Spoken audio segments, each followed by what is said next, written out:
चलिए, मंगलाचरण में हमने आप लोग को परिचय था मंगलाचरण, कल भी किया था एक, आज भी किया। सबसे पहले णमोकार मंत्र कौन से ग्रंथ का है? षट्खंडागम का है। तो षट्खंडागम तो आप लोग जानते हो। इसके बाद फिर दूसरा किया मोक्ष मार्ग प्रकाश, मोक्ष शास्त्र, तत्वार्थ सूत्र।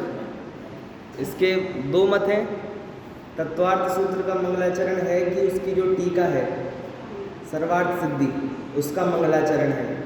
क्योंकि यदि कोई मूल आचार्य मंगलाचरण करते हैं तो उनके टीकाकार उस मंगलाचरण की व्याख्या जरूर करते हैं, आप देख लीजिए कभी भी।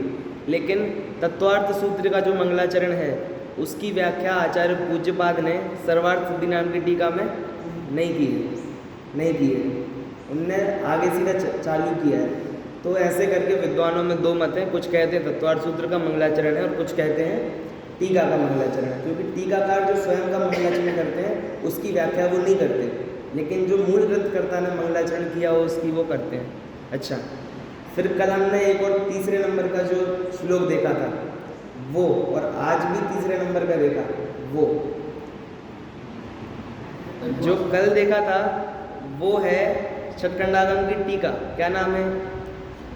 षट्खंडागम ग्रंथ, णमोकार मंत्र तो पढ़ लिया, उसकी टीका कौन सी है? धवला। धवला का मंगलाचरण था कल जो हमने बोला था। और आज जो हमने मंगलाचरण बोला वो जय धवला का मंगलाचरण है। दो अलग अलग ग्रंथ हैं, दोनों की 16 पुस्तकें हैं। इतने ग्रंथ हैं, दो ऐसे कर दोगे तो टेबल भर में दो ही ग्रंथ बन पाएंगे इतने बड़े ग्रंथ हैं, उनका मंगलाचरण हमने किया। बहुत अच्छे मंगलाचरण है। उसमें तो जो जय धवला का मंगलाचरण किया हमने, इसके तो शुरू में ही जय धवल आया, आप लोगों ने भी ध्यान दिया हो तो उनने जय धवल से ही मंगलाचरण में जय धवल डाल दिया। और धवल मतलब होता है सफ़ेद। तो उनने चंद्रप्रभ भगवान को नमस्कार किया। उसमें लास्ट में चंदो बोला मैंने, अणंजनो नाम हो चंदो। तो उनने चंद्रप्रभ भगवान को क्यों नमस्कार किया? महावीर भगवान को करते। हाँ, महावीर भगवान का रंग कौन सा है? स्वर्ण है। और उनको कुछ भी करके धवल शब्द डालना था। अब धवल डाले तो किसके डाले? जिनके धवल शरीर हो उनके करें। तो 8वें और 9वें तीर्थंकर पुष्पदंत भगवान और चंद्रप्रभ भगवान, उनको दो में से एक ले सकते थे तो उन्होंने उन चंद्रप्रभ भगवान को वहाँ पर लिया ऐसे करके। और धवला का नाम धवला क्यों है? उस समय जो राजा था, अमोघ वर्ष नाम का राजा था, उसकी एक उपाधि थी धवल, है ना। धवल उसकी एक उपाधि थी। तो उसके राज्य में बैठ के वीरसेन आचार्य ने वो ग्रंथ लिखा, तो इसलिए उन्होंने उनके नाम पर वो ग्रंथ कर दिया। ऐसा किसी को लगे धवला नाम क्यों रखा है तो बता दिया। धवल मतलब सफ़ेद, और चूंकि वो टीका है और टीका नियम से स्त्रीलिंग में होती है दादी जी। टीका जो होती है ना स्त्रीलिंग में, हाँ, राजा की मतलब उसका उपनेम, यानी वो और नाम होते ना, भाई नाम किसी का रखो आप अच्छा, और फिर चुन्नू मुन्नू तो हो जाते हैं ना वैसे। तो वैसे ही मुख्य नाम था अमोघ वर्ष, और फिर उसके अमोघ वर्ष। अच्छा, अमोघ वर्ष नहीं सुना है? उसके बहुत सारे नाम हैं, बहुत सारे नाम आप आदि पुराण में वीर हैं और धवला की प्रस्तावना में भी दिए हैं। आदि पुराण में क्यों है? क्योंकि उनके ही जो शिष्य हैं जिनसेन आचार्य, उनने आदि पुराण लिखा है, वो उनके ही शिष्य थे, उनके राज्य में वो हुए हैं। तो मैं बता क्या रहा था आपको, ये मंगलाचरण जो इनने किए ये भी बहुत लॉजिकल है। सब कम से कम पर मंगलाचरण तो ख्याल में रहे कहाँ का किया, इसलिए आपको बता दिया।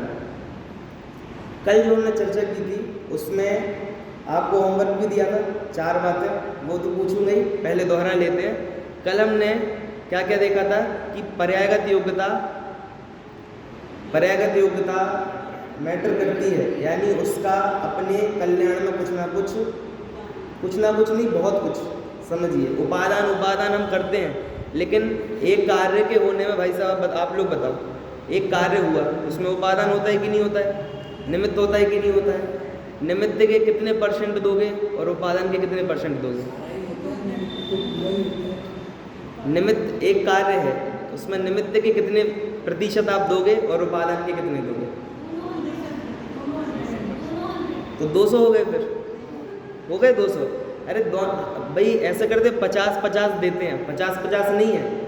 उपादान की अपेक्षा 100% और निमित्त की अपेक्षा 100%। इसको और विस्तार हम देते हैं तो 5 समवाय समझ लेते हैं हम। 5 समवाय कौन कौन से? स्वभाव, पुरुषार्थ, होनहार, काल लब्धि और निमित्त। और जो होनहार बोला उसके 2 नाम और हैं, होनहार के 3 नाम है टोटल। एक तो स्वयं होनहार, भवितव्यता और आप लोग से सुनूंगा तीसरा नियति। 3 नाम है ना, 3 नाम है। कई लोग जिनको क्रमबद्ध पर्याय पसंद नहीं है वो लोग अपने को नियतिवादी बोलते हैं। नियतिवादी, और ऐसा नहीं है कि क्रमबद्ध पर्याय मान लीजिए पिछले 80 सालों से प्रचलित है, मान लीजिए 70 सालों से, तो तभी से नियतिवाद निकला हुआ, ऐसा नहीं है। पहले के जो बड़े बड़े ग्रंथ हैं अपन ही नियतिवाद का खंडन करते हैं, क्योंकि अन्य मत जो है ना, जो आप लोग अपन नहीं पढ़ते, न्याय के जो ग्रंथ हैं उनमें नियतिवाद का खंडन किया है। तो वो लोग कहते हैं जैन होकर भी नियतिवाद को मानते हैं, ऐसा है। तो निमित्त उपादान में हम और गहरे जाते हैं तो उसमें 5 समवाय निकल आते हैं। उसमें से जो 4 हैं निमित्त को छोड़ के वो किस में जाते हैं? उपादान में जाते हैं। और उपादान में स्वयं एक जो भवितव्यता है ना, वो स्वयं में कार्य है। और निमित्त उपादान क्या है? कारण है। निमित्त कारण, उपादान कारण। तो इसलिए निमित्त कारण के भी 100%, उपादान के भी 100। अभी बहुत अच्छी बात आप ये समझो कि त्रिकालीय उपादान है, क्षणिक उपादान है। तो अपने को ऐसा रहता है कि जिस समय कार्य हुआ उस समय हम उन चीज़ों को निमित्त आदि दे देते हैं। जैसे कि मान लीजिए भाई मंदिर तो हमेशा से ही है, आप लोग प्रवचन तो सुन ही रहे हो, लेकिन आपके सुनने में भी मैं निमित्त हूँ। आज का प्रवचन, कल का प्रवचन, इसमें मैं आपके निमित्त हूँ, ठीक है। इसके पहले मैं निमित्त था कि नहीं था? प्रवचन सुनने में नहीं था, लेकिन मैं था ही नहीं क्या? मैं तो था, लेकिन आपका निमित्त नहीं था। तो जब कार्य होता है तब निमित्तों पर आरोप देते हैं। उसी प्रकार एक बहुत बढ़िया आप लोग बिंदु सोचने के लिए देता हूँ कि अपन त्रिकालीय उपादान कहते हैं। जैसे रोटी बनेगी तो किसकी बनेगी? आटे की बनेगी। आटे की बनेगी तो आटे को हम बोलते हैं त्रिकालीय उपादान, सही है। आटा त्रिकालीय उपादान है, और जब उसको रख के उसल के और बेलेंगे तो उसमें क्षणिक उपादान, तत्समय की योग्यता और अनंतर पूर्ववर्ती क्षणवर्ती पर्यायों का व्यय और अगली का उत्पाद, ऐसे करके हो जाएगा। तो अब उस समय जो कार्य हुआ तो हम बोलते त्रिकालीय उपादान तो हमेशा से ही है। बात तो आपकी सही है, त्रिकालीय उपादान हमेशा से है, लेकिन उस कार्य के लिए वो त्रिकालीय उपादान भी त्रिकालीय उपादान नाम कब पाएगा? जब कार्य होगा तभी नाम पाएगा। फिर से बोलूं, देखो जैसे निमित्त तो हमेशा से है, मैं हमेशा से हूँ, लेकिन आपके लिए निमित्त कब बना? आज कल, क्योंकि ये 2 दिन में कार्य हुआ मेरे द्वारा तो मैं निमित्त बना, लेकिन मैं था ही नहीं क्या? और मैं था तब आपने मुझे निमित्त नहीं बोला। उसी प्रकार जब हम निमित्त में ये बात घटाते हैं तो वो निमित्त एक समवाय है। उसी प्रकार जो स्वभाव है, जिसको हम त्रिकालीय उपादान कहते हैं, स्वभाव, वो भी क्या है? एक समवाय है। तो स्वभाव को हम स्वभाव नाम कब देंगे? जब कार्य रूप परिणमित होगा तब हम बोलेंगे कि हाँ अब ये जो स्वभाव है ये स्वभाव नाम पाया। ये चर्चा क्योंकि हमने अपन जो उपादान को जोड़ दे रहे हैं, और निमित्त को तो हम बोलते कि निमित्त तो जब कार्य होना हो सो उपस्थित हो जाते हैं। निमित्त बस ऐसा नहीं है, 5 समवाय ऐसे हैं। स्वभाव हमारा है तो हमेशा, लेकिन स्वभाव नाम कब पाएगा? जब कार्य होगा तो कार्य की सापेक्षता से नाम पाएगा। क्योंकि आप कहोगे स्वभाव तो हमेशा है, ठीक है। यदि स्वभाव हमेशा है तो स्वभाव ये क्या है? समवाय है। समवाय किसके होते हैं? कार्य के। और कार्य तो आपका आज हुआ। कार्य यदि आज हुआ तो समवाय भी कब होंगे? अभी, आज। और पहले से कैसे रखोगे आप? हो सकता है वो चीज हो, लेकिन समवाय नाम नहीं पाएगा। क्लियर होगी बात? वैसे ही सम्यक दर्शन की योग्यता, कल्याण करने की योग्यता जीव के कब से है?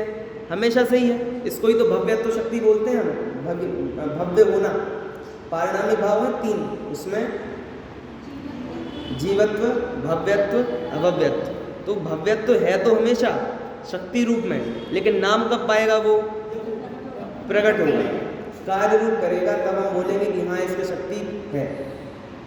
सही है। आप लोग पुराणों में भी देख सकते हैं इस बात को। और पुराणों में तो ऐसा रहता है, कल्याण होने के पहले बोलते हे भव्य, हे भव्य बोल के चालू करते हैं। अब टोडारमल जी ने लिखा है जरूरी थोड़ी है कि इंद्र आदि ने, राजा आदि ने यही शब्द बोले हों। वो तो पुराणकार ने अपनी तरफ से लिख दिया है कि ऐसा ऐसा बोला होगा, आपको बधाई, आपके पुत्र रत्न हुआ, लेकिन उन्होंने ऐसा ही बोला होगा, इसकी क्या गारंटी है? नहीं गारंटी है। अरे और तो छोड़ो, कोई लोग स्वयं की कहानी लिखें। चलो आदिनाथ भगवान तो एक कोड़ा मोड़ी सागर पहले हुए, तो यहाँ वीरसेन आचार्य, जिनसेन आचार्य हैं, आदि पुराण में उनकी कहानी कैसे लिखें? एक प्रॉपर नहीं लिख सकते। यदि खुद व्यक्ति स्वयं की आत्मकथा लिखे, मैं स्वयं की आत्मकथा लिखूं, मैं जब स्मारक में पढ़ता था तो मैं यहाँ आया, मैंने ये किया वो किया, जो मैं लिखूंगा वो भी प्रॉपर नहीं होगा। प्रॉपर यानी मैं बोलूँ मैंने ये शब्द बोले, नहीं बोले वो शब्द, बदल जाएंगे।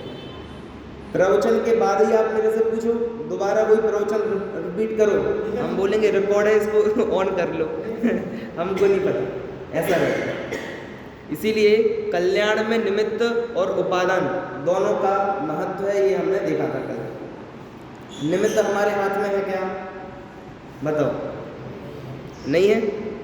मनुष्य पर्याय किसको मिली? अपने को मिली। तो अपन ने कुछ नहीं किया इसके लिए, क्या किया है?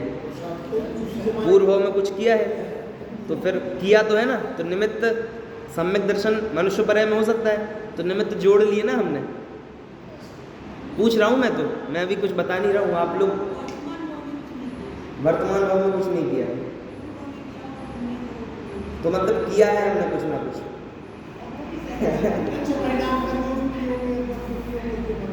जिस समय आपने शुभ विकल्प भी किए। अच्छा आप मुझे बताओ, अगले भाव में मान लीजिए, हाँ ये यही चाहिए, बुद्धिपूर्वक अबुद्धिपूर्वक दो परिणाम होते हैं। टोडरमल जी ने सम्यक ज्ञान चंद्रिका की जो पीठिका लिखी, गुणस्थान विवेचन में आप लोगों ने पढ़ी हो, उसमें उन्होंने कहा ये चरणानियोग का जो पक्षपाती है, ये बोलता है भी क्यों तुम इसमें लगे रहते हो करणानियोग में? करणानियोग में क्यों पढ़ते हो? चरणानियोग पालन करो, सब बढ़िया हो जाएगा, परिणाम अच्छे रखो, सब हो जाएगा। तो उन्होंने बोला परिणाम दो प्रकार के, बुद्धिपूर्वक अबुद्धिपूर्वक। अब आप लोग बताओ, यदि हम अगले भाव में स्वर्ग गए, जाएंगे भी, या स्वर्गवासी तो लिखते ही हैं, मान लो गए भी, तो मुझे आप ये बता दो, आप लोग ने इस भाव में कुछ ऐसा सोचा कि मैं इससे स्वर्ग जाऊंगा? आप लोग ने इस भाव में मंदिर आए, आप प्रवचन सुन रहे, आप प्रवचन सुनने के पहले ये सोचा कि मैं स्वर्ग जाऊंगा? इसका नहीं, आप लोग करते हो सहज, बुद्धिपूर्वक भी है, और आपके जो परिणाम है, मान लो मैं यहाँ से कुछ ऐसी बात बोलूँ जिससे आपके मन में अलग भाव उत्पन्न हो जाए, तो फिर आपने कुछ नहीं सोचा, जैसे निमित्त बने बाहर में और आपकी उपादान की योग्यता थी, आप वैसे परिणमित हो गए। यही तो क्रमबद्ध पर है। बताओ भाई साहब, आप पूरा प्रवचन सुन रहे हो, 1 घंटे तक आपके मन में क्या विकल्प उत्पन्न होंगे? आप मेरे को सुन रहे हो यदि ध्यान से, तो जो मैं बोलूँगा वो उत्पन्न होंगे, लेकिन मेरे बोलने से हुए क्या? चूंकि आपके होने थे ऐसे परिणाम, इसलिए मैं आपका निमित्त बन गया ऐसा। क्योंकि ये परिणाम करने के लिए मैं होना जरूरी नहीं हूँ। हो सकता है आप 1 घंटे बैठकर चिंतन करो अपना, और सेम टू सेम चिंतन कर सकते हो। शुरू के 5 मिनट में तो उपादान की चर्चा, फिर ये चर्चा, फिर ये चर्चा, और मैं तो हूँ ही नहीं। इसीलिए उपादानगत जो कार्य होना होता है, आरोप ऐसा किया जाता है। कल 3-4 नियम हमने देखे थे, जैसे सम्मुक्षण जीव को औपशमिक नहीं हो सकता, और 7वें नरक से निकले जीव को भी सम्यक दर्शन नहीं हो सकता, उसको तो कोई सही नहीं हो सकता, और निगोदिया जीव को नहीं हो सकता। बहुत सारे हमने नियम देखे थे। तो क्या समझना है इससे हमें कि पर्यायगत योग्यता भी काम करती है। अपन बोले सिद्ध परमेष्ठी हैं, उनको थोड़ा सा दुख दिला दो।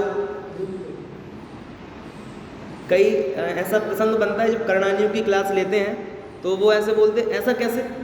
जैसे समझो किसी को देव गति के अलावा कोई 3 में से गति नहीं, आयु, देव आयु के अलावा कोई भी आयु बन जाए, मनुष्य आयु, क्रैंच आयु, नरक आयु, इनमें से कोई बन जाए, तो भाई साहब नियम करणानियों का, वो जीव इस भाव में 4थे गुण स्थान से ऊपर नहीं जा सकता।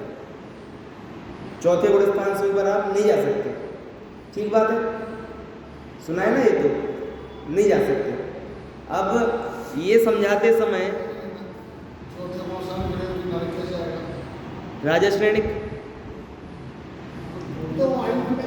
हाँ, तो वही सब मिला के बोल रहा हूँ मैं। जैसे उन्होंने नरक आयु बांध ली, अब 4थे के ऊपर नहीं गए, नरकायु पहले बांधी, चौथे तक तो आए, चौथे के ऊपर यानी पांचवें छठवें आदि में नहीं जा सकते।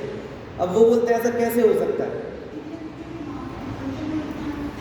त्रियंच में हो तो आप पंचम मूल स्थान त्रियंच में तो कर सकते हो, स्वयं त्रियंच हो, लेकिन यदि आप मनुष्य हो और आपने त्रियंच आयु बांध ली तो आप नहीं जा सकते। कितने स्वतंत्र नियम है, स्वयं त्रियंच है तो पांचवा मूल स्थान कर सकता है, लेकिन मनुष्य है उससे अच्छा है, लेकिन चूंकि सत्ता में क्या आ गई है, त्रियंच आयु आ गई, अब आप नहीं जा सकते, नियम है। अब कोई इसमें प्रश्न उठते हैं ऐसे कैसे, जीव तो जीव है वो तो कर सकता है, नहीं कर सकता, नहीं कर सकता। श्रेणीगत कोई मुनिराज है, अब छपक श्रेणी में मरण होता नहीं है, कोई कहे हो सकता है आयु पूरी हो जाए तो, उपशम श्रेणी में मरण क्यों होता है, नियम है। उपशम श्रेणी में मरण हो सकता है जो बड़ी बात है, और उपशम सम्यक दर्शन जो कि उपशम श्रेणी से छोटा है उसमें मरण नहीं हो सकता, उपशम सम्यक दर्शन में नहीं हो सकता, और उपशम चारित्र उपशम श्रेणी उसमें मरण हो सकता है। कितनी विचित्रता है। अब उसमें भी है कि 8वें गुण स्थान के पहले भाग में मरण नहीं होगा, कितने कितने नियम हैं। अब आप बताओ क्या करोगे। कसाय पावड़ में आया जयदबला में बिया 3 पल्ले की आयु, 2 पल्ले की आयु, 1 पल्ले की आयु भूख भूमि में, तो उन्होंने बताया कि 3 पल्ले वाले के कम संकलेश होते हैं नियम से, 2 पल्ले वाले के उससे ज़्यादा संकलेश होते हैं, 1 पल्ले वाले के उससे ज़्यादा संकलेश होते हैं। बोलो आप क्या करोगे। कोई कहेगा नहीं हम तो भले 1 पल्ले की आयु है, हम कम संकलेश करके बताएंगे, नहीं कर सकते। आपकी पर्यायगत योग्यता ऐसी है, सम्यक दर्शन कर सकते हो, लेकिन सम्यक दृष्टि भी तो मिथ्या दृष्टि से ज़्यादा संकलेश कर सकता है कि नहीं कर सकता। सम्यक दर्शन की मनाही नहीं है, लेकिन नियम बता रहा हूँ मैं आपको। नरक में अशुभ लेश्या ही है, नहीं मैं तो शो करके बताऊंगा हैं। वो जो व्यंतर आदि हैं वो कितने ही खराब हों, वो अशुभ लेश्या में नहीं जा सकते। जगन्य पीत बोल के रहती है, अब आप बोलो क्या करोगे, नहीं कर सकते। यानी जो है सो है, अपना कल्याण इसमें अपने को करना है, ये बात अपने को देखो। आज और नियम आ गए, बहुत नियम है करना नहीं, गजब है। यानी ऐसा है कि रिपीट नहीं होता है और नई नई बातें आती जाए। अब आप हमको ये बताओ, ऐसे करने के बाद यदि आप क्रमबद्ध पर्याय पढ़ोगे तो कितना जोर आएगा। उसी क्रमबद्ध पर्याय को आप ऐसे पढ़ लो नॉर्मल, हाँ भाई जो होना है सो होना है, ठीक है, और अब ऐसे पढ़ो तो स्वतंत्रता दिखती है ना हर एक चीज की। ये है ये, इसीलिए विद्वानों का भी कहना है और आप लोग से मेरा चिंतन भी दे रहा हूँ। आप बताइए बोमटसार कौन से नियोग का ग्रंथ है, करणानियोग का? अरे मुख्यतः ही बता दो, आप मुख्यतः ही पूछ रहा हूँ। देखो वास्तव में करणानियोग जो है, आप महापुराण से बोल रहा हूँ मैं, वहाँ लिखा है जिसमें 3 लोक का वर्णन हो वो करणानियोग, और कर्मादिक का वर्णन हो द्रव्यानियोग। सुनो नई बात है, कुछ नहीं है, कुछ भी नया नहीं है दुनिया में, सर्वज्ञ ने सब जाना है, लेकिन अपने लिए नया है। टोडरमल जी ने लिखा है, वो इसलिए लिखा है, कर्ण मतलब होता है गणित, कर्ण का अर्थ क्या किया उन्होंने, सही है बोलते हैं, और हमारे यहाँ बस नहीं बोलते, बाहर जो मैथमेटिक्स पढ़ते हैं ना, आज तो इंग्लिश का ज़माना है, पहले उसे कर्ण सूत्र कहते हैं। कर्ण सूत्र आप लोग यदि हिंदी मीडियम से देखा हो तो कर्ण सूत्र मतलब फॉर्मूला, मैथ के फॉर्मूला है, वैसे ही कर्ण मतलब करणानियोग, तो उसमें फॉर्मूला लगते रहते हैं। आप लोग ने देखा हो यदि ये चय का, अनुवृष्टि रचना, ये सब इसमें फॉर्मूलाज हैं। ये फॉर्मूला क्या है, ये गणित के सूत्र हैं, अलौकिक गणित सूत्र है, उसके आपको दे दिए, अर्धाच्छेद किसे कहते हैं, ये सब दे दिया आपको। ये जो सूत्र दिए ये क्या है, ये गणित है। इस अपेक्षा उनने उसे किस में ले लिया, करणानियोग में। लेकिन आप मुझे बताओ, चलो आप भी लोग से निकलवाएं, बताओ भाई साहब, पुद्गल द्रव्य है, 6 द्रव्य हैं, 6 में से एक द्रव्य कौन सा है, पुद्गल द्रव्य। पुद्गल द्रव्य के और भेद करो, बताओ जरा, पुद्गल द्रव्य के अणु और स्कंद कितने प्रकार के, ये तो स्पर्श गुण की पर्याय है, भेद पूछ रहा हूँ। 6 कौन से, अच्छा हाँ देखो एक वो वाला भी, और सही है 10 पर्याय, ठीक है वो भी है। और अरे 22 वर्गणाएं होती कि नहीं होती, 22 या 23 वर्गणाएं होती है ना, आहार वर्गना 5 प्रमुख हैं, बीच में उनमें शांतर वो भी हैं वर्गणाएं, ध्रुव, शून्य, ये सब उसमें है। महास्कंद भी एक वर्गणा है। आप मुझे बताओ कार्बन वर्गणा है कि नहीं है? अब मुझे बताओ, यदि मैं 6 द्रव्य पढ़ा रहा हूँ, 6 द्रव्य, तो भाई सब कौन सा नियोग है? द्रव्यानी योग है। अब पुद्गल द्रव्य पढ़ा रहा हूँ तो क्या है? द्रव्यानी योग है। पुद्गल द्रव्य के 2 वेद, स्कंद और परमाणु। स्कंद के 22 वेद, 22 वेद में एक कार्बन वर्गणा, वो द्रव्य, वो आपका क्या हो गया? द्रव्यानी योग चल रहा है। और फिर आप उसमें और डीप गए, ये कार्बन वर्गणा 8 प्रकार की, ज्ञानावरण, दर्शनावरण, लगा दिया हमने आपको द्रव्यानी योग। और मैं नहीं बोल रहा हूँ ऐसा, महापुराण में, आदि पुराण, महापुराण का फर्स्ट पार्ट है आदि पुराण, उसमें लिखा है। अपेक्षा है तो वो गणित की अपेक्षा वो है, लेकिन प्रचलित क्या है? कर्णानी। तो मैं ये बता रहा था कि आप द्रव्यानी योग है ये सब, इसको ऐसे में समझो अलग है कुछ, द्रव्यानी योग से द्रव्यानी योग की पुष्टि कर रहे हैं, लेकिन फिर भी हम कहते हैं कर्णानी योग का विशेष अभ्यास हो तो इसमें दृढ़ता आती है। टोडरमल जी, यही हम बैठे हैं, टोडरमल जी लिख गए ग्रंथ, शुरू में लिखी सम्यक ज्ञान चंद्रिका, लास्ट में लिखा मोक्ष मार्ग प्रकाशक। शुरू में क्या लिखी? पहले सम्यक ज्ञान चंद्रिका। क्या है सम्यक ज्ञान चंद्रिका? गोमटसार, जीवकांड, कर्मकांड, लब्धिसार, छपणासार, त्रिलोकसार को लेते भी कि नहीं लेते सम्यक ज्ञान चंद्रिका में, लेकिन त्रिलोकसार की टीका भी उन्होंने लिखी। बताओ, उसके बाद जब उन्होंने लिखा मोक्ष मार्ग प्रकाशक, तो दूसरे और तीसरे अधिकार में अपने को स्पष्ट कर्म प्रकृतियों का वर्णन समझ में आता है। उनने वहाँ पर कितना सूक्ष्म विवेचन किया और सरल किया, सबको समझ में आ जाए। ऐसे ही जब 9वां अधिकार जब अंत हो गया ना मोक्ष और प्रकाशक का, तो अंत में उनने सम्यक दर्शन 3 प्रकार के, औपचमिक कैसे होगा, उनने वो 7वें अधिकार के अंत में लब्धियों का वर्णन किया, तो वहाँ भी करण लब्धि में क्या क्या होता है, ये सब कैसे लिख पाए वो? दृढ़ता मोक्ष मार्ग प्रकाशक का शास्त्र के रूप में क्यों है हमारे पास? लिखा एक श्रावक ने है, और बिल्कुल बैठ के लिखा है, कोई उसमें उद्धरण भी नहीं दिए उनने ज़्यादा। 6वें अधिकार को आप छोड़ दो, 5वें में जिसमें उन्होंने अन्य मत का वर्णन किया, और टोडरमल जी ने जिन बातों को कोट किया है ना, इस पुराण में ये लिखा है, गरुड़ पुराण में ये लिखा है, वो आज आपको देखने ही नहीं मिलेगा उस पुराण में। क्यों? उनने वो कट कर दिया। जो प्रकाशन करते हैं ना, उनने वो गाथाएं, उनकी जो गाथाएं वो निकाल दी, हटा दी उनने, फिर प्रकाशन कर दिया, नंबरिंग क्रम से कर दी। बहुत बातें हैं। बात क्या चल रही है हमारी? पर्यायगत योग्यता, निमित्त उपादान। निमित्त उपादान समझने के लिए भी सिद्धांतों का ज्ञान हो भाई साहब, तो कितना बढ़िया है। तो टोडरमल जी ने जब ये लिखा, तो बताओ इतना सारा उन्होंने पढ़ा, फिर भी मोक्ष मार्ग प्रकाशक जैसा ग्रंथ लिखा, चिंतनात्मक। अरिहंत का स्वरूप जो है ना, टोडरमल जी यदि परिभाषा नहीं लिख गए होते, तो यदि मैं आपसे पूछता, बोलो अरिहंत परमेष्टि की परिभाषा, क्या पता कौन सी बोलते, या बोलते भी कि नहीं बोलते। बस हो गया। अब उनने जो लिखी है आपको शब्दशः याद है, वो दादा ने लिख दी, बाल बोध में उसी को कोट करके आपको पूरी याद है कि नहीं? बात बहुत अच्छा अपने को मतलब मार्ग प्राप्त हुआ है। तो अब इस सब के बीच में भी जीव अपना कल्याण कर सकता है। अगुरु लघु जिसकी हम चर्चा कर रहे हैं, अगुरु लघु में कौन सा दीपक था दादी जी? अगुरु लघु में 3 दीपक होते हैं ना, आदि दीपक, मध्य दीपक, इसमें कौन सा दीपक है? आदि दीपक। मध्य दीपक का कोई उदाहरण है आपके पास? अनादि, वो तो हो गया, अनादि अनंत जैसे बोला, वो तो आदि दीपक है। अन आदि अनिधन। मध्य दीपक का उदाहरण है कोई? सोचना, मध्य दीपक है, मध्य तत्वार्थ सूत्र में ही है, नहीं याद आ रहा? तत्वार्थ सूत्र में भी है एक जगह, और एक ग्रंथ में और हमने खोजा था, एक लिस्ट बनाई थी मध्य दीपकों की। हाँ, मैं बता दूंगा। 3 दीपक होते हैं, तो उसमें ये कौन सा दीपक था हमारा? आदि दीपक। आदि दीपक किस चीज़ के लिए? एक तो हमने रणमोकार मंत्र से आपको बताया था, और अगुरु लघु में बताया था। तो जीव कैसा है स्वभाव से? ना बढ़ेगा ना घटेगा।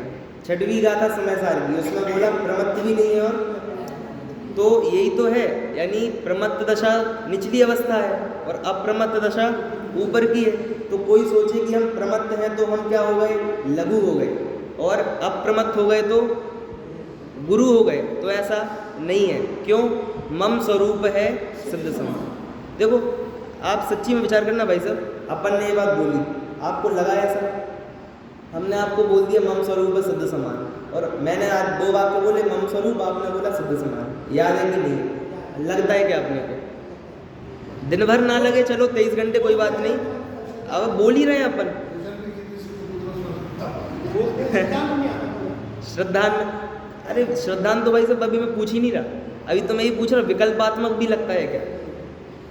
अपने को वही रहता है, अपन अभी ये करना है, करने का चलो नहीं, विकल्प तो आते हैं। कोई बोलेगा आप तो फ्री हो, अभी कुछ करना नहीं है, व्यापार करो तो पता चलेगा, ठीक है। इसलिए तो मैंने बोला बाहर की नहीं बोल रहा मैं। 1 घंटे तो बैठे शांति से, 1 घंटे में आप क्या कर लोगे बाहर का? कुछ नहीं कर लोगे, ठीक है दादाजी, सही है। फिर भी अपने को बोल तो देते हैं हम अगुरु लघु हैं, लेकिन श्रद्धा होना चाहिए ना, नहीं?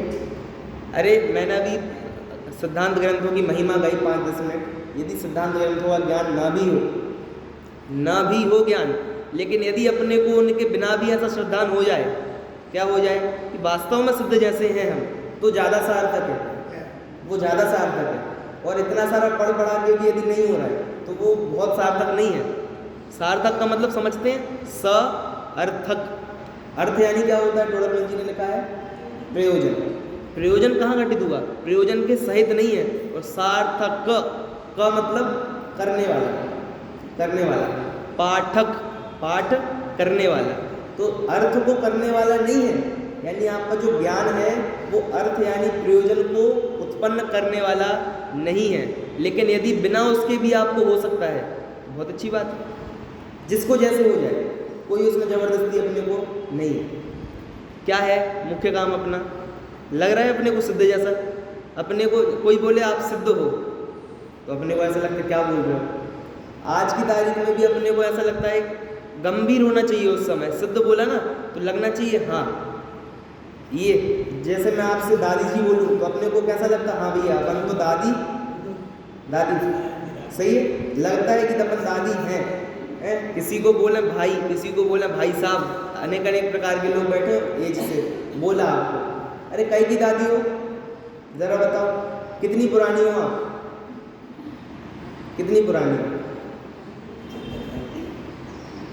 आप जितनी पुरानी हो उतने पुराने हम भी हैं। दादा के प्रवचन में आता है पुराण पुरुष, सबसे पुराना कौन है? सभी सबसे पुराने। ये पुद्गल जितना पुराना है उतना ही पुराना मैं भी हूँ, मैं जितना पुराना हूँ उतना ही सब जीव हैं। आज की तारीख में यदि हम जाकर, मान लीजिए अभी मोक्ष जा सकते होते, मोक्ष चले गए, अब बताओ सिद्ध परमेश की हमसे 2500-2600 साल पहले से मोक्ष में बैठे हैं और हम उनसे बाद में गए, वो भूल जाओ। अब वर्तमान अवस्था में देखो दोनों में क्या अंतर है? नहीं है ना अंतर। वैसा जैसे वहाँ अंतर नहीं है वैसे बोल रहे हैं, यहाँ अपन बैठे हैं ना तो यहाँ और वहाँ भी कोई अंतर नहीं है। कैसे अंतर नहीं है? वही आपको जो पूरा करके बताया ना सिद्ध, वो जो द्रव्य प्रवचन सार की 80वीं गाथा जो हम लेते हैं बार बार, द्रव्य गुण पर्याय से जाने। द्रव्य गुण पर्याय क्या है? द्रव्य गुण पर्याय का मतलब है कि किसी को द्रव्य से अंतर हो सकता है, जैसे ये पुद्गल है, मैं जीव हूँ, ये अंतर है। गुणों में अंतर हो सकता है, पर्याय में, लेकिन बोल रहे पर्याय में भी अंतर नहीं है। पूरा सुनना, पर्याय में भी कैसे अंतर नहीं है?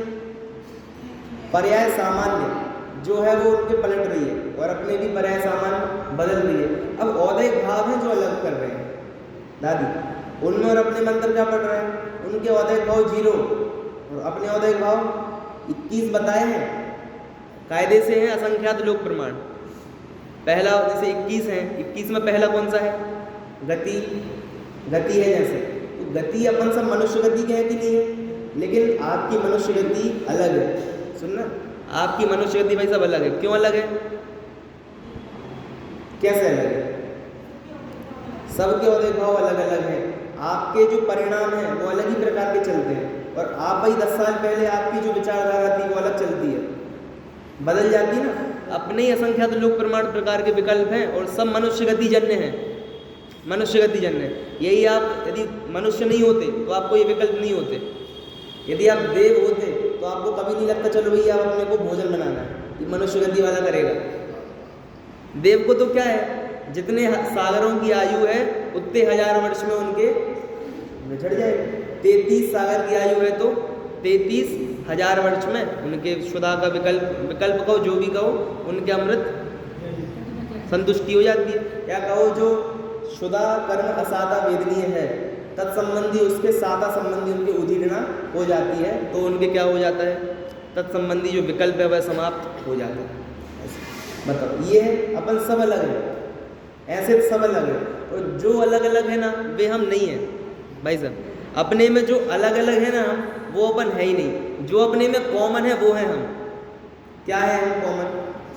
आप विचार करो, जो शरीर अपने को मिला है भाई साहब, आपको जो मिला है, आपको अपने सेम टू सेम कोई दूसरा व्यक्ति देखा आज तक? सेम टू सेम नहीं देखा, आपको भी किसी को नहीं देखा। लेकिन मैं अपन परावर्तन पढ़े अपने की नहीं पढ़े, कर्म परावर्तन, नो कर्म परावर्तन। अरे आपका जो शरीर है ना सेम टू सेम परमाणु की संख्या तक बराबर, यही हाइट, यही रंग, यही बाल, यही सब अपने को मिल चुके, एक एक जीव का, एक एक जीव। आपका जो शरीर है कोई मोटा है, कोई पतला है, कुछ है अलग अलग, सब प्रकार के शरीर जीव को मिले, ये अन्य अन्य वाला में नहीं हो। और अपने को क्या हो जाता है, अपनी तुलना किससे होती है? गुरुता लघुता का विकल्प कब आएगा? जब ये जो अलग अलग है ना वेरिएशन, इसको देखोगे तो गुरुता लघुता का विकल्प आएगा। बोलो ठीक है। आपकी एज ज़्यादा है तो आप गुरु हो गए एज से, और मैं लघु हो गया एज की अपेक्षा। लेकिन एज किसकी होती है? अरे ये तो सुनो, अभी मैं छोटा हूँ, अगले भाव में आप गए, मान लो पुनः मनुष्य बन गए इतने से, मैं तो यहीं रहूँगा, तो मैं तो 18-20 साल का ही रहूँगा, और आप हो गए अभी 2 दिन के, तो फिर मैं ये बड़ा छोटा जो होता है ना उससे बड़ा छोटा नहीं मानना अपने को। कोई हाइट बड़ी है कोई छोटी है, ये अंतर है ना, इससे देखना छोड़ दो। जो भी अंतर दिखाई दे रहा है, किसी के बाल सफ़ेद हैं, किसी के काले हैं, जिसके सफ़ेद है उसके अगले दिन पूरे काले हैं, ठीक है, इस सब से देखना छोड़ दो आप। किसी के कम संपत्ति है, किसी की ज़्यादा संपत्ति है, इससे देखना छोड़ दो। जो भी गुरुता लघुता करते हैं हम जिन जिन चीज़ों से, किससे करते हैं? देखो ना, हम ही थे जब छोटे बच्चे थे तो किससे गुरुता लघुता करते थे? हम सब की बात कर रहे हैं, खिलौनों से। जिसके ज़्यादा खिलौने वो बड़ा, जिसके नहीं वो छोटा। अब बड़े हो गए तो किससे करने लगे? जिसके मार्क्स ज़्यादा आएंगे वो बड़ा। अब खिलौने तुम्हारे पास भले ही कितने हो, उससे मतलब नहीं है। ये हमारे विकल्प देखो कितने नश्वर हैं, स्पष्ट नश्वर है, बदलता रहता है, और किसी ने बदलवाया नहीं है, स्वयं ने। अभी यहाँ स्मारक से निकले या कहीं भी अध्ययन छूटा, जो भी हुआ, उसके बाद फिर और पैसों से बड़ा छोटा मानने लगे व्यक्ति, व्यापार करने लगे। तो मेरी इतनी, तुम्हारा प्रमोशन मेरा नहीं। ये सब जो गुरुता लघुता खड़े करते हैं, ये विकल्प हमारे मापने के पैरामीटर नहीं होने चाहिए। क्या है पैरामीटर? आप जीवो, देखो बालपोती है ना, बालपोती बालबोध से भी छोटी होती है, उसका पहला पार्ट और दूसरा पार्ट 3-3 लाइन के पार्ट हैं। मैं जीव हूँ, मुझ में ज्ञान है, मैं ज्ञान से जानता हूँ। बोलो ये बात आप में है कि नहीं? आप में है कि नहीं? सब में है, मेरे अपन सब समान है। बस ये है, ये द्रव्य दृष्टि। पर्याय में भी यदि देख रहे हैं तो जानना मात्र, ठीक है। अब यदि मैं आपसे पूछूं कि बताइए, आप कुछ बड़े हो मेरे से, आपने जाना, जानने से आप बड़े हो गए क्या? नहीं हुए, दोनों समान है। अच्छा, कोई विद्वान है भैया, बहुत सारा जानते हैं, तो बड़े हो गए ना, जानने से बड़े छोटे नहीं होते। आपने बोला कि बहुत ज़्यादा जानते हैं, हम कम जानते हैं, जानने से बड़े छोटे हो गए क्या? ये ज्ञान स्वभाव को नहीं देखा आपने, ये ज्ञेयकृत जो ज्ञान है वो आपने देखा। दादी, किसे जानना, इससे मेरी महानता नहीं है, मैं जान रहा हूँ, यही मेरी महत्ता का कारण है। भाई साहब नहीं है, बिल्कुल नहीं है। ज्ञेयों के कारण यदि मेरी महानता है तो ये महानता पराधीन है, इसलिए वीतरागता श्रेयस्कर है, सर्वज्ञता तो पीछे पीछे आती है। सर्वज्ञ होने का प्रयास करोगे तो वीतरागी नहीं हो पाओगे, लेकिन वीतरागी होने का प्रयास करें तो वीतरागी होकर नियम से सर्वज्ञ हों। समान, बताओ, सही बात है। यदि किसको जाना, इस अपेक्षा यदि हम देखें, वे तो अनंत पदार्थों को जानते हैं, है ना। सकल द्रव्य के गुण अनंत पर जाए अनंता, जाने एक ही काल प्रकट प्रकट, प्रत्यक्ष जान रहे हैं। और अपन ये ग्रंथ है, कितने ग्रंथ पढ़ेंगे आप जीवन भर में? अंदाजा बताओ दादी, कितने पढ़ लिए आपने? 100, 200, 500? इतने भी नहीं हुए ना। 100, 200, 500 को आप रखो तो कितने? इतने ही टेबल में बन जाएंगे, इतनी जगह में बन जाएंगे। ये सब क्या है, इतने बस द्रव्यों का ज्ञान हुआ आपको। अब वो बात अलग है जिनवाणी पढ़ के हमें सूझे लोग का लोग, लेकिन अभी प्रसंग दूसरा है। अभी मैं क्या बताना चाहता हूँ, इतने से पुद्गलों का ज्ञान हुआ आपको, पूरा सुनना। समय सार की बात है, शास्त्र ज्ञान नहीं है, क्योंकि शास्त्र इतने परमाणु हैं, आपने इनको जाना। ये सब जितने ग्रंथ आपने पढ़े 500 के 500 ग्रंथ एक पेड़ में से बन सकते कि नहीं बन सकते? एक पेड़ जो है उतने ही परमाणु इसमें लग जाए, 500 ग्रंथ रेडी हो सकते हैं। ठीक है, मतलब आपने कितना जाना, कुछ पेजेस थे उस पर कुछ इंक से लिखा था, उतना आपने जान लिया, काहे के बड़े हो गए? अरे बहुत बड़े बड़े लोग हैं इससे। एक पेड़ जाना, कितने पेड़ हैं पूरी दुनिया में? 10 लाख प्रकार के तो वनस्पति है। हाँ, वो जाति है। 10 लाख 7 लाख 10 लाख मनुष्य के, वनस्पति 10 है, मनुष्य 14 है। 10 लाख प्रकार के वनस्पति हैं 84 में से, ये तो जाति है। फिर इसके कुल है ना 199 लाख करोड़, वो और है। ये तो जाति और कुल है, और फिर है असंख्यात। कहाँ तक नहीं है कुछ पार। इसलिए अगुरु लघुता हमारी किससे होनी चाहिए? मैं जान रहा हूँ पर्याप्त, कुछ नहीं, श्रद्धान में लगना चाहिए। देखो ये बात आप बताओ, ये बात आपने जीवन में कितनी बार सुनी होगी? ये जो बात मैंने बोली पहली बार तो सुन नहीं रहे ना आप लोग, कितनी बार सुनी होगी बताओ जरा। हमने जितनी दिवालियाँ देखी हैं उससे 20-30 गुना बार ज़्यादा। जितने साल के हम हर दिन सुनते हैं, यदि तो अध्यात्म का प्रवचन अब डेली सुनेंगे तो ये बात तो सहज आ जाएंगी। लेकिन फिर भी यदि श्रद्धान नहीं हो रहा है, मतलब और सुनने की ज़रूरत है, और चिंतन की ज़रूरत है। अध्यात्म में है क्या, कुछ नया जान पाना नहीं होता है। हाँ, और ये तो और गुण है उसका, इसके बिना वो बात आपको उतरेगी नहीं। पिष्टपेषण बोला दादी जी ने, यानी पुनरुक्ति दोष नहीं है, वो क्वालिटी है। और आनंद है, क्वालिटी कब है? जब हमको उसमें आनंद लगे तो क्वालिटी है उसमें, वरना तो क्या है, कुछ नहीं है वो, कुछ नहीं। इसीलिए अपने को चाहिए कि हम अगुरु लघु देख रहे हैं अपने आप को। अगुरु लघु तो क्या है, बहाना है चर्चा करने का। आप कहोगे ग्रंथ कौन सा, प्रवचन साहब पे भी चर्चा करोगे तो क्या करोगे?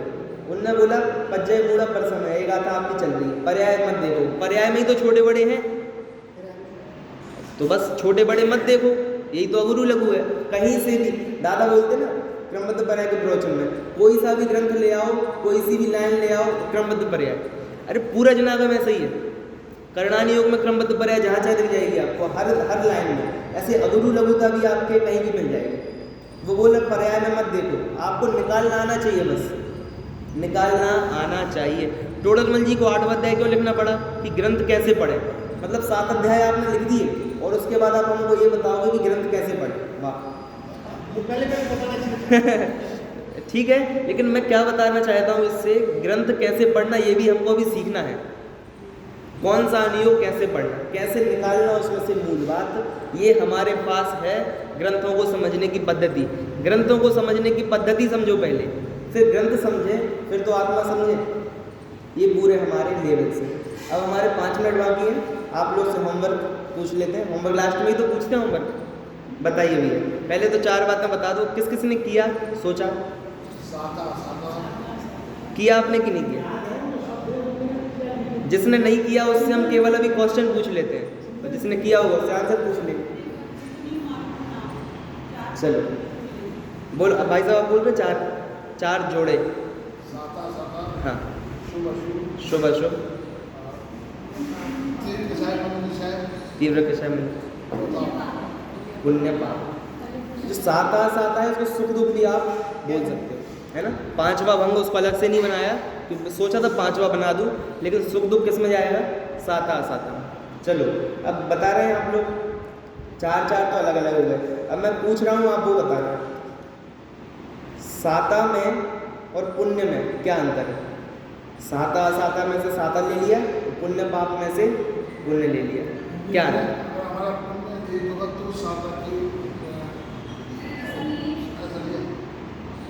आप तो बोल दो अपनी बात, फिर हम और सुनेंगे। फाइनल तो बैठ के करेंगे ना हम, अब तो बोलो। अच्छा, तो मतलब पुण्य और साता में अंतर नहीं है? अंतर है कि नहीं, पहले तो ये बताओ। अंतर है तो कैसे है, नहीं है तो कैसे है? सही है, प्रश्न तो सही है ना? चलिए दादी बताइए।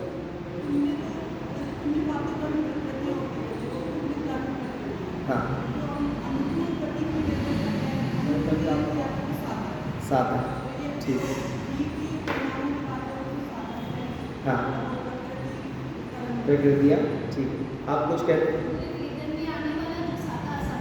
ठीक, कर सकते हैं भाई साहब। आपने जैसे सही बताया, आप दोनों बहुत बढ़िया है। आपने बोला बाहर पुण्य अच्छा होवे तो साता के काम होंगे। अच्छा मुझे बताओ, साता के काम होते हैं तो आप साता ही फील होती क्या आपको? पुण्य उदय है आपको अच्छा ही लगता है क्या हमेशा? वही कितना प्रतिशत उदाहरण है। लो भाई साहब रसगुल्ले खाओ, 10 20 पुण्य के उदय से है कि नहीं है? साता कहाँ है?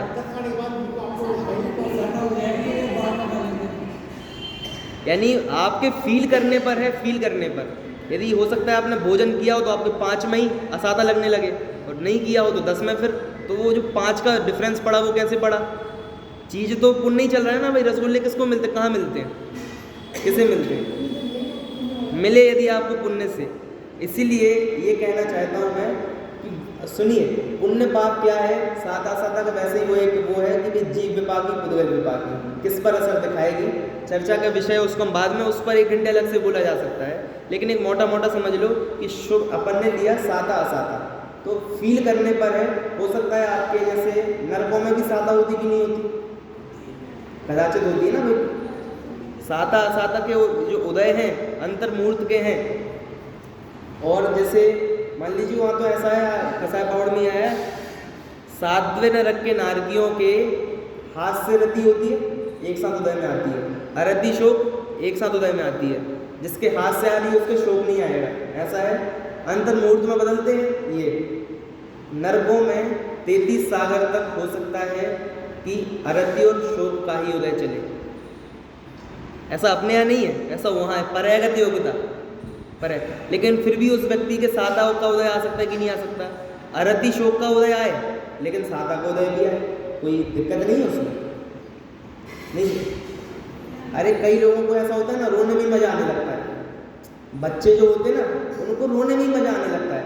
कई लोग डिप्रेशन में चले जाते हैं ना, ज़्यादा सोचते हैं, उनको क्या हो जाए, साइकोलॉजी बता रहा हूँ मैं आपको। वो चाहें तो उससे वो बाहर निकल सकते हैं, इससे, डिप्रेशन से। लेकिन उनको क्या हो गया, वो ज़्यादा सोचने में मज़ा आने लगता है। तो अरति शोक चल रहा है लेकिन फिर भी जीव साता का वेदन कर रहे हैं। गलत बोल रहा हूँ क्या? आपने देखे होंगे ऐसे लोग, उनको उसमें ही मज़ा आता है।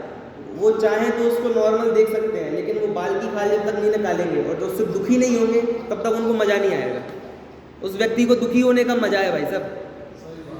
नाना जीवा राणा कम्मम राणा विहम हवे लग्धी बहुत जीव है। अपन असंख्यात लोग प्रमाण विकल्प बनाने कैसे बनेंगे? ऐसे ही तो बनेंगे, ऐसे जीव भी चाहिए अपने को, तब जाके असंख्यात लोग प्रमाण बनेगा।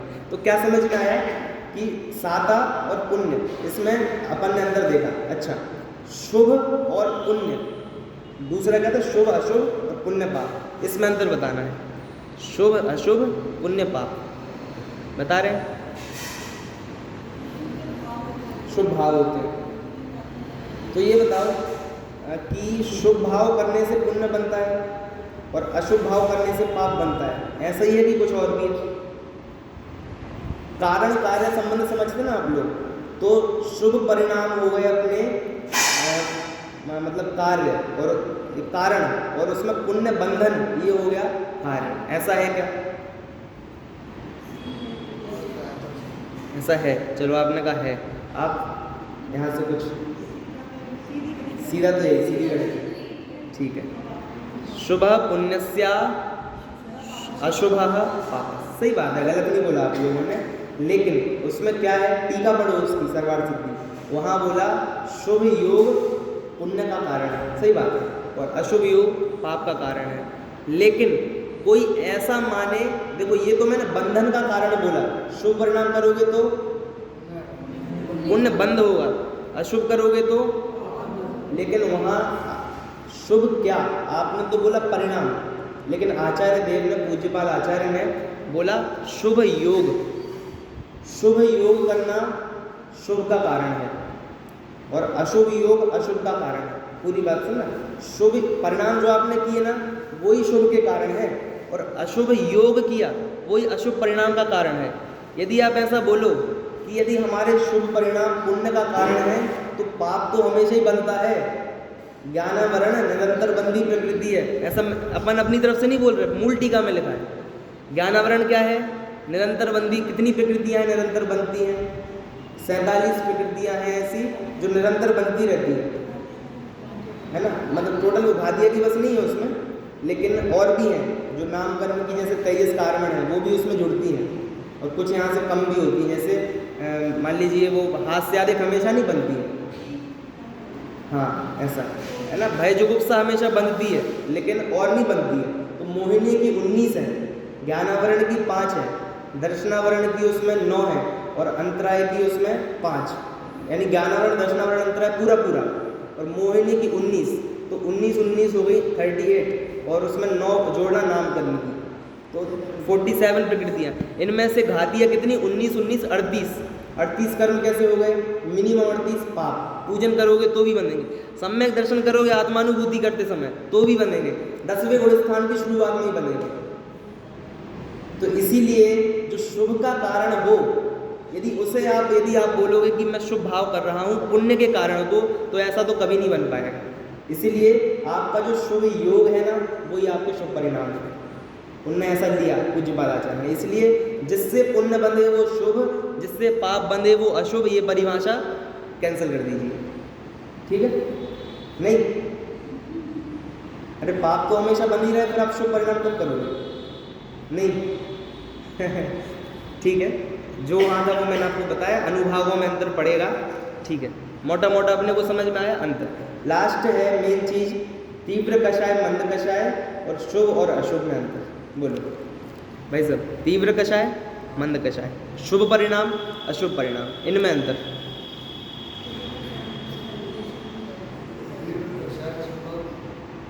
ऐसा बताओ मुझे, एक तो अपन देखो तीव्र कषाय ये है, मंद कषाय ये है, और इस साइड अपन रख लो शुभ परिणाम अशुभ परिणाम। अब बताओ तीव्र कषाय किससे जुड़ेगा? अशुभ से जुड़ जाएगा, और मंद कषाय शुभ से, शुभ से, सही है?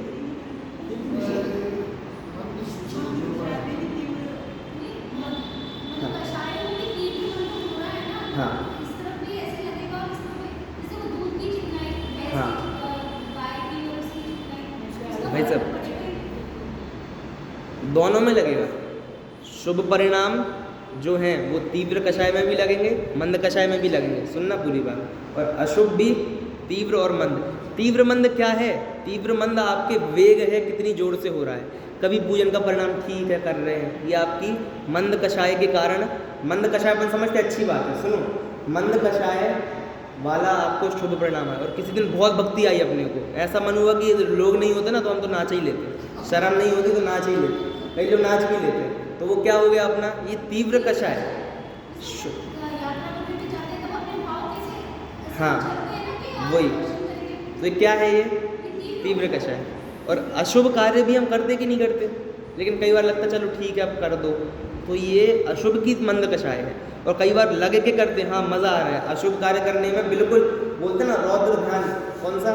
हिंसा करने में आनंद, हिंसानंदी, ये क्या है अपना?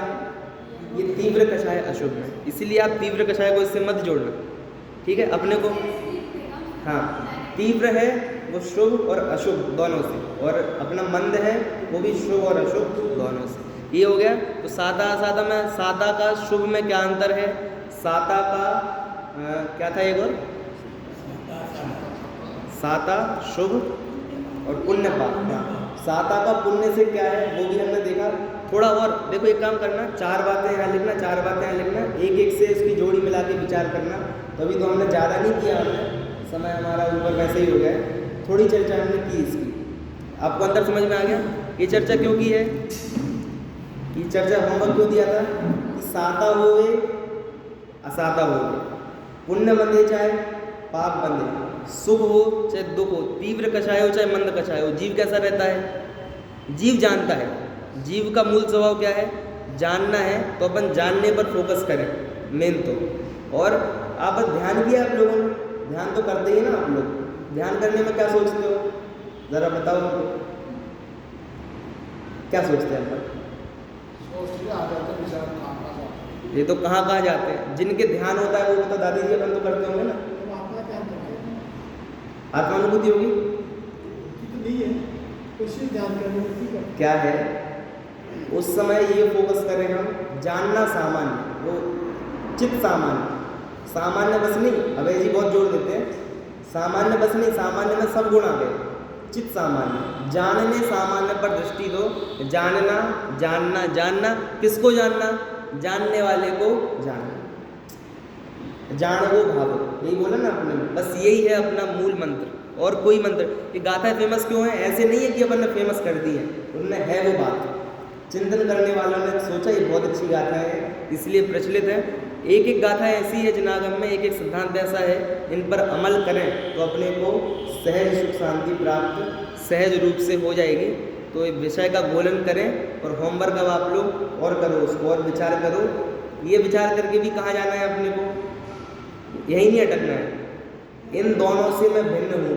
तीन लोक का स्वरूप पढ़ के क्या है, लोक स्वरूप विचारी के अपनो रूप निहार। तो ऐसे ही पुण्य पाप को स्वरूप निहार के अपनो रूप निहार, यदि ये नहीं करेंगे तो वो निरर्थक रह जाएगा। इसलिए शुरू किया है तो अंत तक हम पहुँचे, इसी मंगल भावना से भी की बात को वो तो बता ही दिया ना, और तो क्या चल रहा है फिर जानना, एक शब्द में बताया, जानना, जानना सामान्य, चित्त सामान्य। देखो सुनते ही आपके चेहरे पे स्माइल आ गई, तो ज़्यादा कुछ नहीं करना है, लग गया ना, भार उतर जाता है। जानने सामान्य पर दृष्टि देंगे तो हमारा अध्ययन स्वाध्याय सब सार्थक होगा। आप सभी प्रयास करते रहें।